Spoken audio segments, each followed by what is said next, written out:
Sa gitna ng liwanag na ito, matatanaw ang mga tala. Ang tala ng Rosales na nagsisilbing gabay at ilaw ng ating komunidad. Ang bawat ilaw ng tala ay sumasambing sa dedikasyon at pagmamahal sa serbisyo at galing ng ating liderato. Tunay ng gawa, hindi salita.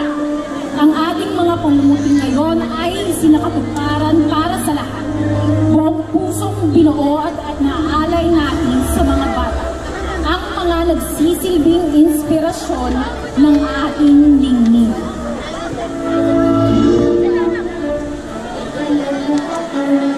Tsaka, give love lang po tayo ngayong Pasko at sa mga kapwa po natin.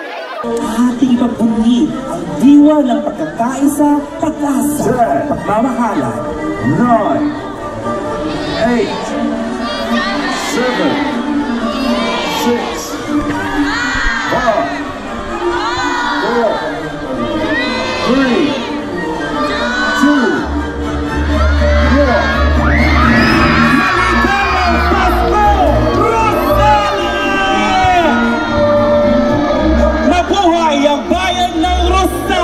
Rosales ang galing! Rosales ang naglilingning!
With their 36 feet Rosal-themed Christmas tree na pinailawan.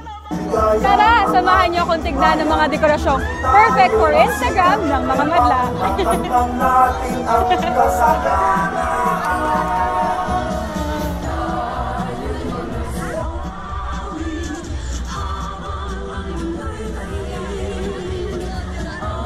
Ang tema ng kanilang Christmas tree ay Rosal. Mga fairies. I love Rosales! Andun si Tinkerbell sa taas. Ladies and gentlemen, the Rosales Christmas Light Show! The Christmas Light Show! Let's go! Muli ngang nabuhay ang diwa ng Rosal na pinagmulan ng pangalan ng bayan sa pamamagitan ng mga palamuting binabantayan ng mga diwata. May 37 na bilog na ilaw na nakapalibot sa baba ng palamuti representing the 37 barangays of Rosales. Matatanaw din ang mga tala na nagsisilbing gabay at ilaw sa buong bayan.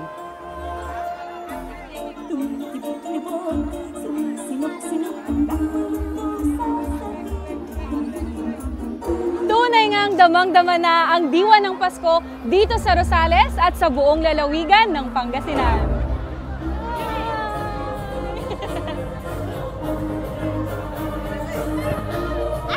Meron siya mga confetti. Yay! Ay, sorry! Yay! Hi! Woo! Merry Christmas!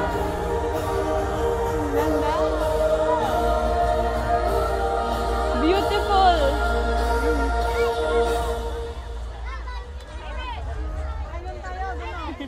Patunay ang mga ngiti ng bawat isa nang napailawan ng kani-kanilang Christmas tree at decorations.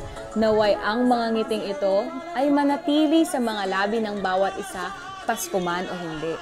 Naway manaig din ang presensya ng pagmamahalan, pagkakaisa, at pagbibigay pag-asa at ilaw para sa buhay ng iba.